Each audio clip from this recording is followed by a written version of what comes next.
Okay, so we skipped Halacha um, 4 because it talks about what happens if a child turns on a light for the adults. If they have that understanding that that's what their parents would want, they also have to remember that their parents don't want it because it is Shabbat. So if a case of a power off or something like that, um, that is forbidden, and we're also not allowed to enjoy the light if it was done on our behalf. But we're going to go to Halacha 5, where it talks about permissible circumstances. So, sometimes under pressing circumstances, one may tell a minor to transgress a rabbinic prohibition, but one may never tell a minor to violate a Torah law. First, as we saw regarding chinuch in general, the Torah forbids causing a child to transgress. Second, as noted, there is an explicit injunction against children doing melacha on Shabbat, because it says specifically in the verse in the Ten Commandments, but the seventh day is a Shabbat for the Lord your God. You shall not do any melacha, you, your son or daughter. And it goes on to animals, of course, which we talked about earlier. We will now explain when one may ask a minor to transgress a rabbinic injunction. So before we go ahead, according to Rav Shlush and Netanya, um, answering a phone, the old dial phone, is only rabbinic, and again, only in quotation marks. So there's many different ramifications of that, and one of them is, for example, if the telephone rings in your house on Shabbat while you're eating the dinner, either because you didn't remember to disconnect it or some other circumstance. Um, I think the Rav Shlush would say that a child is allowed to answer and say, "Sorry, mommy and daddy can't come to the phone right now. It's Shabbat, Shabbat Shalom," and hang up. And I believe that people in our family did that when other people who were not observant called on Shabbat. Again, when it was still the rotary phone. A cell phone, I think, is already in terms of electricity for sure, and so that's more stringent. According to Rashba and Ran, one may tell a child to transgress a rabbinic prohibition if it is for his own sake, even though this is forbidden according to most Rishonim. Under pressing circumstances, we rely on those who are permissive. Rabbi Akiva Eger, Be'or Halacha, and therefore, if the light in a child's room was accidentally left on or turned on, and he finds it difficult to sleep, one may tell him to turn off the light. Why do we say that this is rabbinically? Because if you remember when we looked into the melacha of lighting a fire and blowing it out, the only prohibition of blowing out the fire was if we need the coals to be preserved for the next time that we need to use them. But just blowing out the fire for the sake of blowing out the fire is melacha she'ena tzricha gufa, act of labor, creative labor that is not necessary for its purpose or for its result, and therefore that is rabbinic. And so, as this action is rabbinically prohibited, it is preferable that a child under the age of 6 do it. So, if there's more than one child in the house, it's preferable the younger and simpler. If the child is older than 6, it is preferable that he turn it off with a shinoi. So if he is a righty, to use a left hand, or maybe the elbow, or something else like that. Under pressing circumstances, one may tell a child to transgress a rabbinic prohibition even if he does not stand to gain from the transgression personally.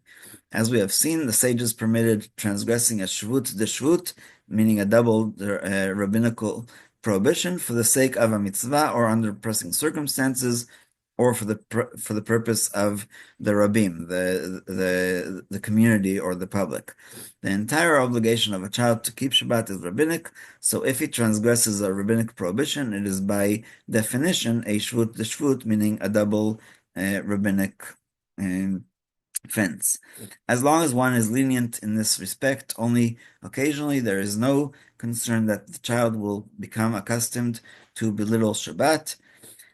If the light went on Shabbat in a place where it is needed, a baby who is not old enough to understand that his parents want him to turn on the light went out on Shabbat in a place where it is needed. A baby is not old enough to understand that the parents want him to turn on the light, about a year old, and who will play with a switch without understanding whether he is doing something helpful or harmful, may be held in front of the switch with the hope that he will play with it and turn it on and removed from there as soon as he turns it on. So for them, this is just a game. So again, between 1 and 6, it depends on the child, depends on the family, depends on other circumstances. Since he does not understand the implications of flipping the switch on or off, his action is not significant for the purposes of transgression. Rather, he is considered mitasek, performing a melacha obliviously, meaning not even thinking about it. And maybe we'll finish with a story about, I think it was Rav Huna, but I'm not 100% sure. One of the last pages of Tractate Shabbat talks about this rabbi Anamora who was in the bath on Shabbat. Obviously, the water was preheated before, and he was taking a string, and it looked like he was measuring the height of the water, or trying to figure out how many liters or gallons there are in the water.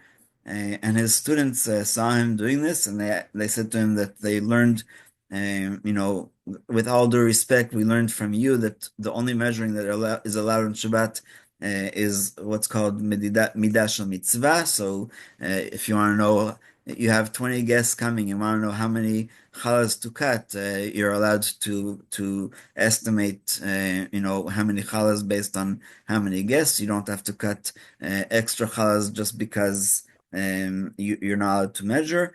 That's just one example, or maybe at a kiddush you want to know how many pieces of kugel to cut, stuff like that. And so he answered them, "You're right. I'm not doing a midah mitzvah. It's not a mikvah. Obviously, it's a bath, and the reason I'm doing this is because I'm mitasek. I'm just doing it to distract myself."